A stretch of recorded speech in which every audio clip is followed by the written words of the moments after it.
Welcome to the Deep Dive. Today, we're diving into something we all experience but maybe don't fully understand. Regret. That feeling of, if only. Hmm.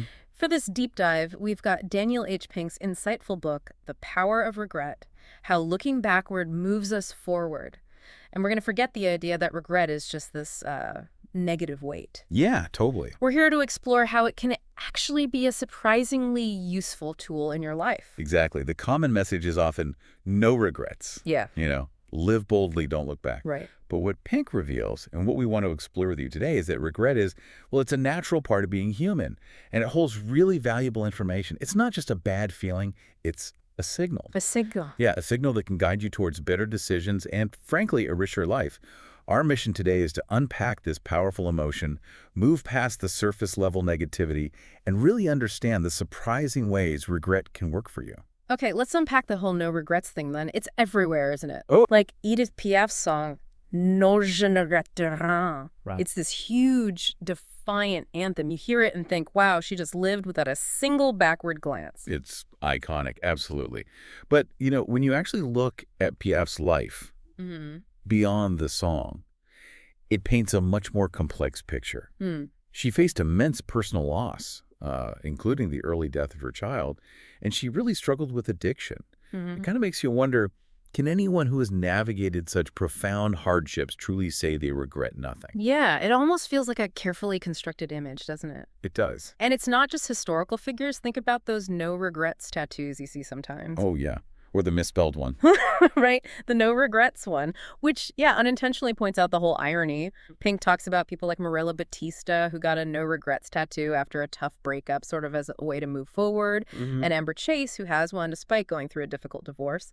Both women, while embracing the idea of moving on, also acknowledged making choices they wouldn't necessarily repeat. So even with that permanent ink, their stories show that regret is, well, it's more nuanced than a simple yes or no.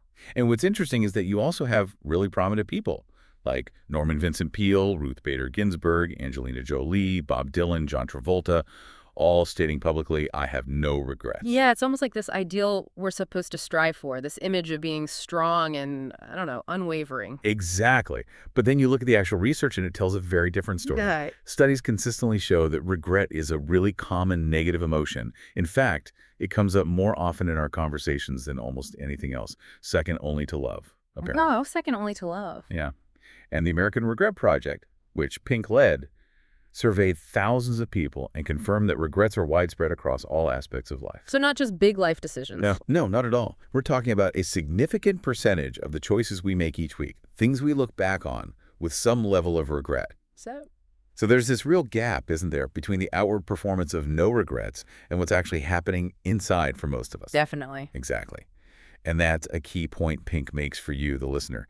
It's not about trying to eliminate regret entirely. That seems, well, unrealistic and maybe even unhealthy. Mm-hmm. It's about understanding it, learning from it, and using that information to guide you forward. Okay, so if we're not supposed to just ignore regret, what exactly is it? Let's really dig into what this feeling is all about. Well, from an academic standpoint, regret is often defined as that unpleasant feeling you experience when you look back on something you did or maybe didn't do Mm-hmm. and wish the outcome had been different. Mm. There's a core element of comparison involved. You're comparing what actually happened to a better possibility that could have occurred if you had chosen differently. And importantly, it's tied to a past thought, a specific action or inaction of yours. And it usually sparks a desire to act differently if you were in that situation again. So it's more specific than just feeling generally sad or disappointed. Like if my team loses. Absolutely. For you to feel regret, certain mental abilities need to be in place. You have to be able to mentally travel back in time Okay. and imagine alternative scenarios. What if?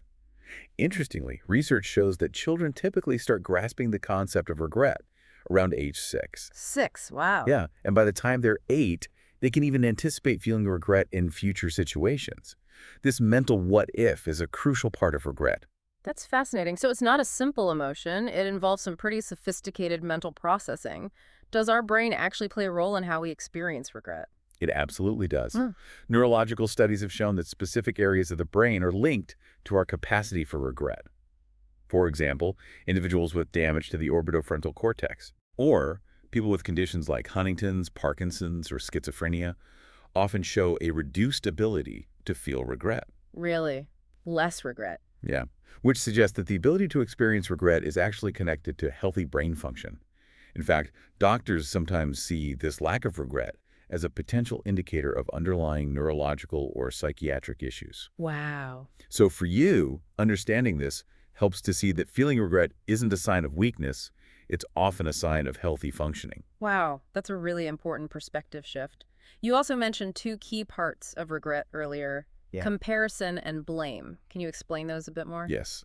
First, as we touched on, there's the comparison between how things are now and how they could have been. You look back and think, if only I'd made that different decision, my situation might be better. The if only. Exactly. Second, there's the element of blame. Regret usually involves acknowledging your own role in the outcome you wish were different. It's something you did or didn't do that led to the less than ideal result. This is what sets regret apart from other negative emotions, like disappointment. Like you said, you might be disappointed if your favorite team loses a game, Right? but you wouldn't typically feel regret because you weren't responsible for the outcome. With regret, there's a sense of personal agency and accountability for the result. Okay, so regret involves looking back, comparing possibilities, and acknowledging our own part in what happened. It still sounds pretty unpleasant, though. Huh, it can be. But the book's title, The Power of Regret, suggests there are benefits. Where do we find the upsides for us? Okay, here's where it gets really interesting for you. Yeah. Pink explores the idea of counterfactual thinking. Those if-onlys and at-leasts our minds create. Right, if only and at least. At-leasts are those downward comparisons thinking about how things could have been worse, which, can offer some comfort in the short term. Sure, at least I didn't break my leg. Exactly.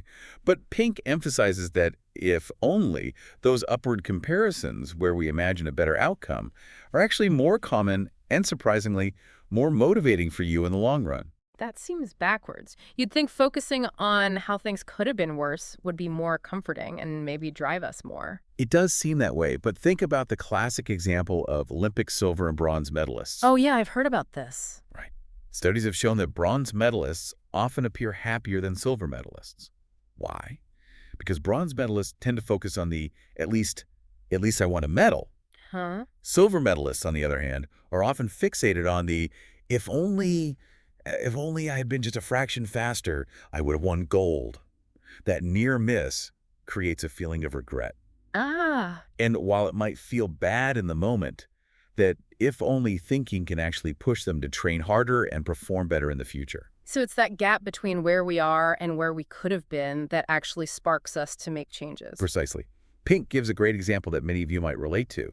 Imagine selling something and immediately accepting the first offer without negotiating at all. Oof. Yeah, done that. Right. You probably feel a little twinge of regret, thinking, I could have asked for more. Research shows that acknowledging that regret, instead of just dismissing it, can actually lead to better preparation and negotiation strategies the next time you sell something. You're learning directly from that missed opportunity. Yeah. Similarly, regret highlights past mistakes, which helps you avoid repeating them. Think about a time you might have regretted losing your temper with a loved one. That feeling can be a strong motivator to respond more calmly in future situations. So regret is like a built-in feedback system, basically, telling us what went wrong so we can do better next time. Exactly. And studies have even shown that intentionally prompting people to think about if only scenarios inducing regret in a controlled way Yeah. can actually increase their persistence and improve their performance on tasks. Really? Yeah. For instance, in experiments with anagram puzzles and even in games like blackjack, people who are asked to consider how they could have performed better actually performed better in subsequent rounds. There's also a really interesting finding about scientific grant applications.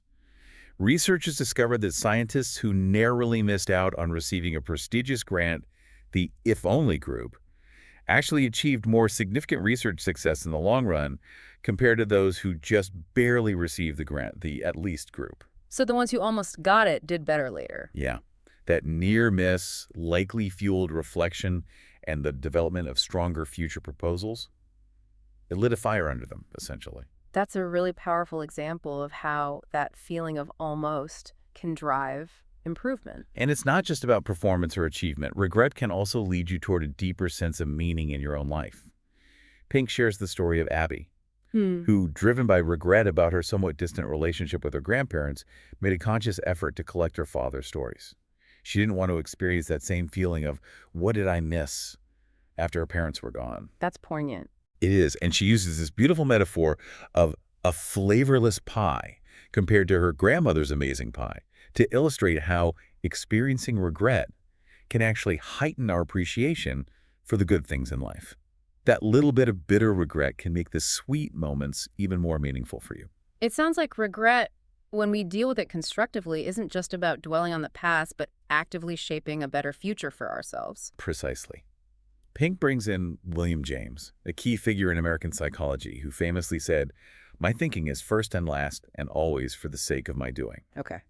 He connects us to the purpose of all our feelings, even the uncomfortable ones like regret. Feelings prompt action.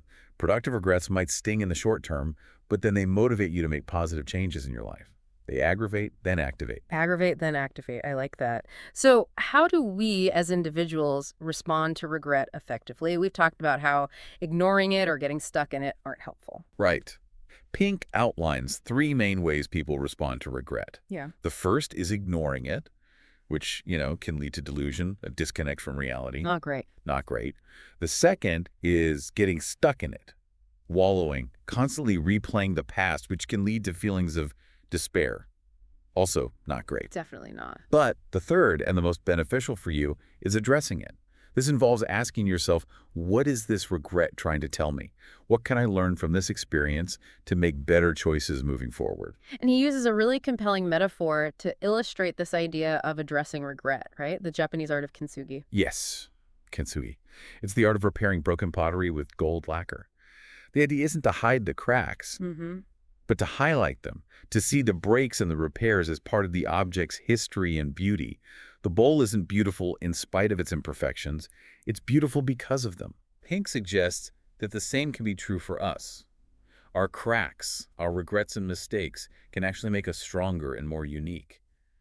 Mara Abbott, a cyclist, offers a similar thought, saying that a broken heart signifies that you've done something significant and valuable enough to have caused that pain. That's a really powerful way to reframe our past missteps and imperfections. Makes them part of the story, not just errors. It is. So we've talked about the general nature and benefits of regret. Now let's get a bit more specific for you. Pink delves into the different kinds of regrets people commonly experience. He starts by looking at the surface level, the different areas of life where regrets tend to arise. Right, like education, career choices, relationships, Yeah, that kind of stuff. exactly. Early research on regret often focused heavily on education as a primary area. People wish they had pursued more schooling or chosen different fields of study. Well, I can see that. But later studies, with broader groups of people, found that regrets are spread more widely across areas like career, romantic relationships, family, health, finances, friends, you name it. So it's pretty broad. Very. The American Regret Project, being the largest survey on this topic, really confirmed that regrets are a universal human experience and touch all these different parts of our lives. As Pink points out, we all play many roles: parent, partner, employee, friend, so it makes sense that our regrets would reflect this diversity. So while the specific things we regret might be personal, the experience of having regrets across different life areas is pretty universal. But Pink argues that these surface-level regrets actually stem from a deeper underlying structure, right? Yes, exactly. He talks about a hidden architecture of human motivation and aspiration that lies beneath these more obvious regrets. Mm-hmm. He identifies 4 core categories at this deeper level. The first he calls foundation regrets. Foundation regrets. Okay, what are those all about for us? These are the regrets that come from failing to be responsible and think ahead, essentially, not doing the things you knew you probably should have. Oh. It's like saving money consistently, taking care of your health properly, or putting in the necessary effort in school or work. These are often those seemingly small, everyday choices that don't have immediate consequences but accumulate over time. Right, the little things. Pink shares Jason Drent's story, a successful professional who, despite his achievements, deeply regrets not saving money consistently from the beginning of his career. Now, he has very little financial security to show for his hard work. Ouch. Yeah.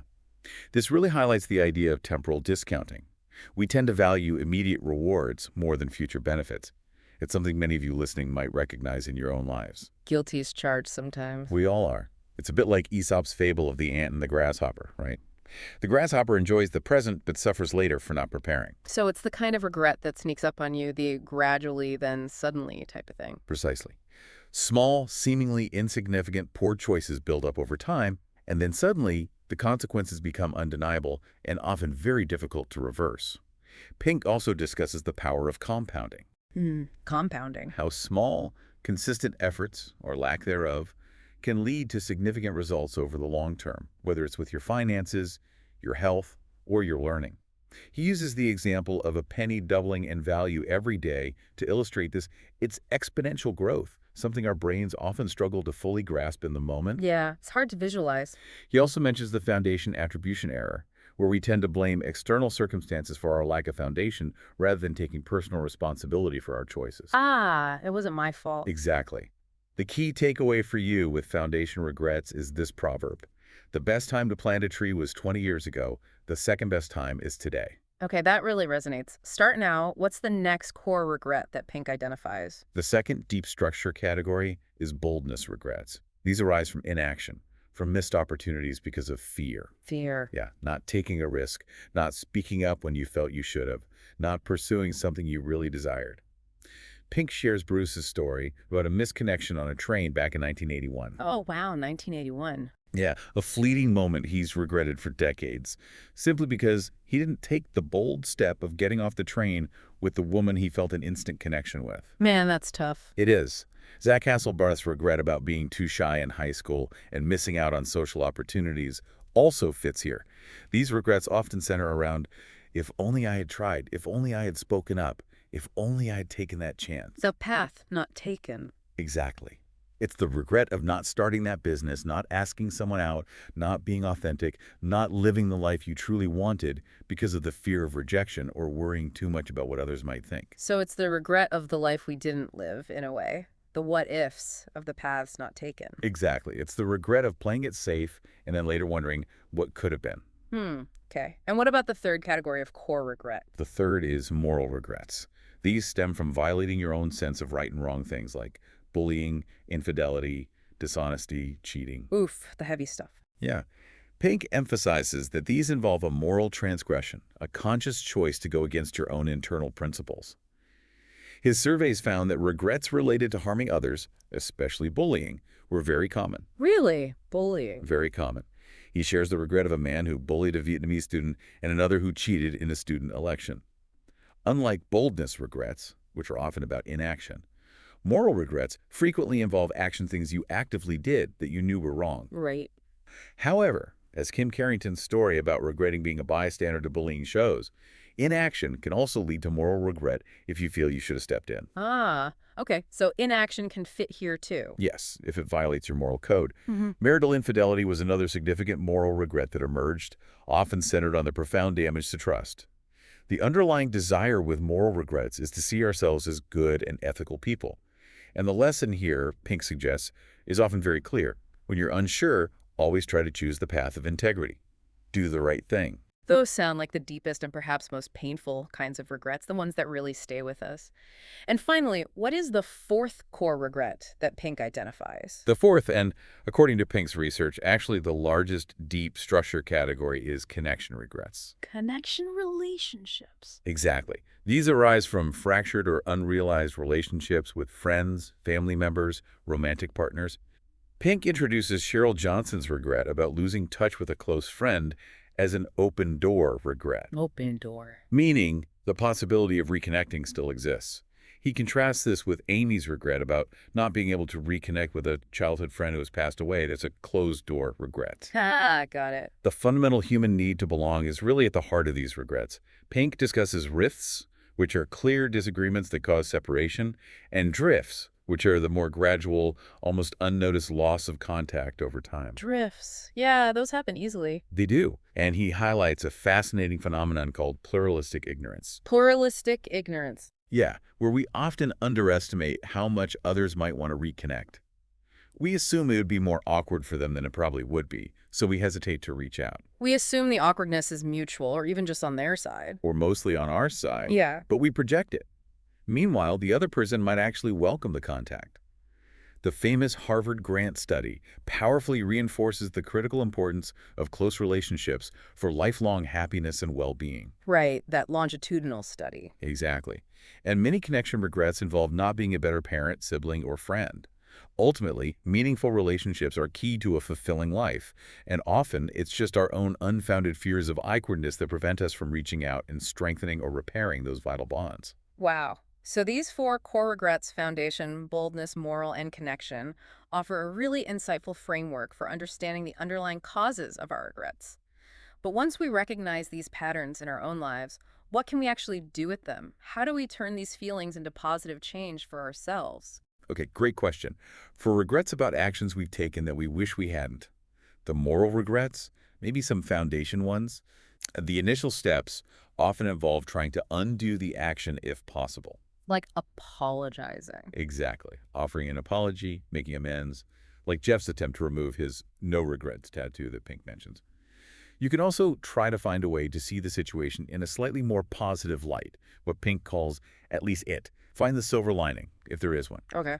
But for any type of regret, whether it's about something you did, action, or something you didn't do, inaction, like many boldness or connection regrets, Pink outlines a really valuable three-step process for you. Okay, what are those 3 steps we can take? Lay 'em on us. The first is self-disclosure. This simply means talking or writing about your regret. Get it out? Talking or writing. Yeah. Research by James Pennebaker has shown that expressing emotional difficulties, even just in private writing, can have significant benefits for your overall well-being. It can improve your mood, strengthen your immune system, and even help with things like finding a job later on. Just the act of getting it out there in some form is the initial step towards processing it. Okay, what comes next? The second step is self-compassion. This involves treating yourself with the same kindness and understanding you would offer to a friend in a similar situation. Be nice to yourself. Basically, yes. The work of Kristen Neff on self-compassion is really important here. Ask yourself, would I judge a friend as harshly as I'm judging myself for this regret? Is this a uniquely my regret? Or is it part of the shared human experience? Often, we hold ourselves to much higher, harsher standards than we would ever impose on others. That's so true. We can definitely be our own toughest critics. And what's the third step in this process? The third is self-distancing. This means trying to analyze the regret from a more detached, objective perspective. Get some space from it. How do you do that? Well, one way is by using third-person language when you think or write about it, referring to yourself by your name or as you instead of I. Pink mentions the concept of aliasm, where people refer to themselves in the third person, like Julius Caesar used to, or even Elmo from Sesame Street. Elmo. Huh. Okay. Research suggests this little trick can help you gain a more objective viewpoint and improve your problem-solving abilities regarding the regret. You can also try to imagine how you might feel about this regret in the future, a year from now, 5 years, 10 years. This can help you see it as less immediate and overwhelming. So disclose the regret, be kind to yourself about it, and then try to gain some distance to analyze it more objectively. That sounds like a really practical and helpful approach. Are there any other specific techniques Pink suggests for moving forward with regret? Yes, he offers 7 other techniques that you might find useful. One is starting a regret circle, a small group of trusted individuals where you can share your regrets and learn from each other's experiences.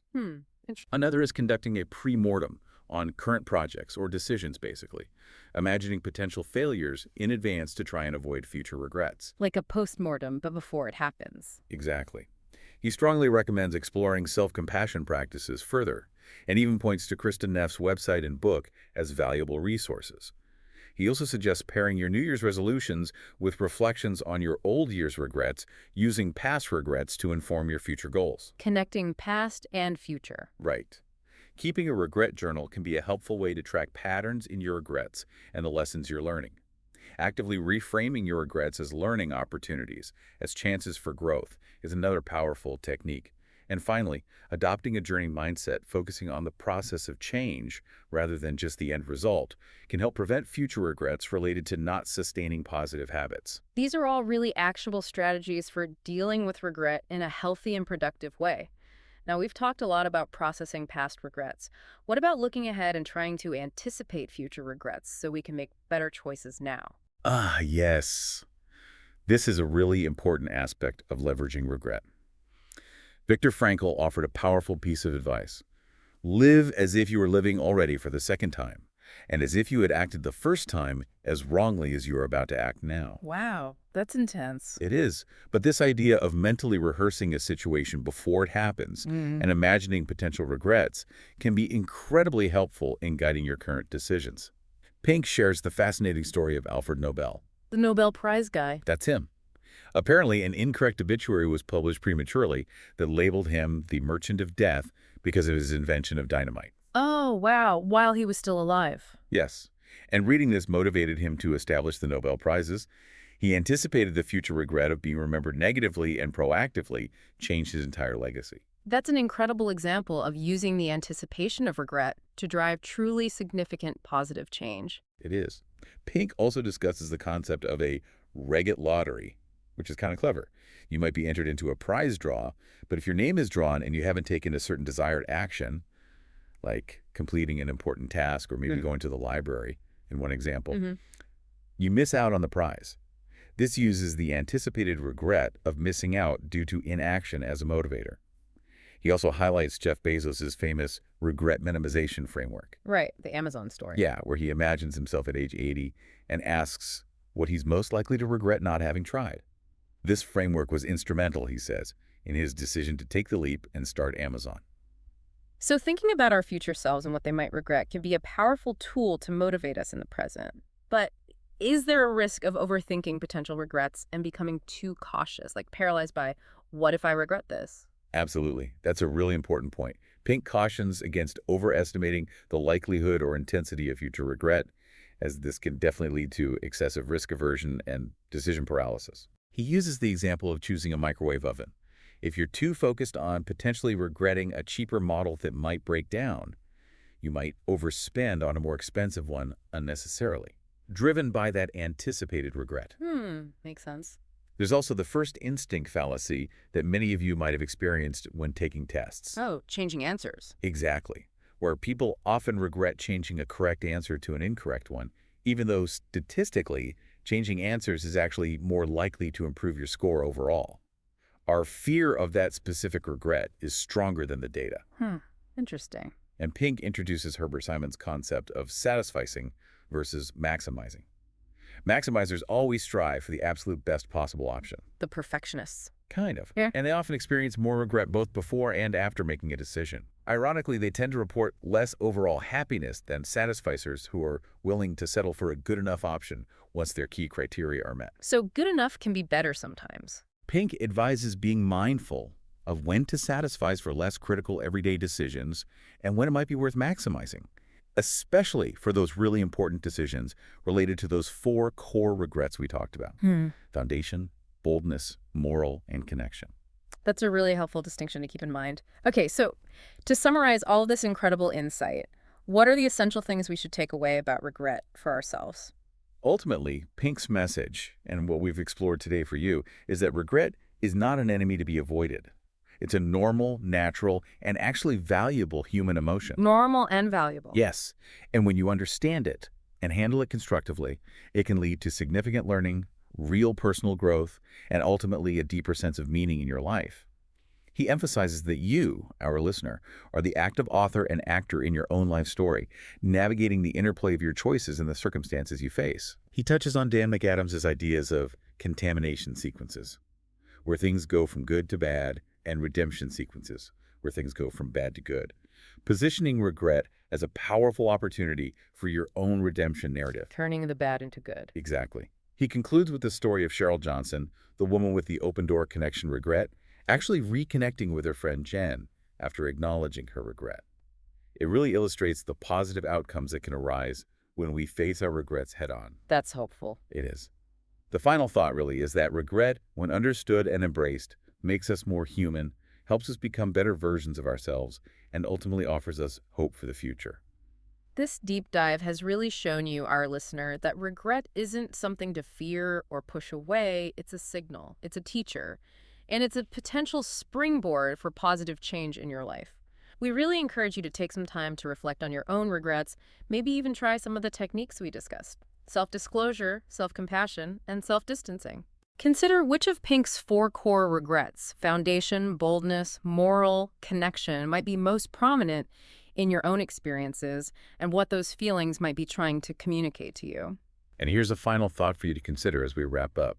Could learning to embrace your regrets, rather than trying to suppress them or wish them away, actually be the key to unlocking a more meaningful and fulfilling future for yourself? What small step, informed by a past regret, might you be inspired to take today to move forward with greater intention? Thank you for taking this deep dive into the power of regret with us. We hope it's given you a valuable new perspective on this often misunderstood but truly human emotion.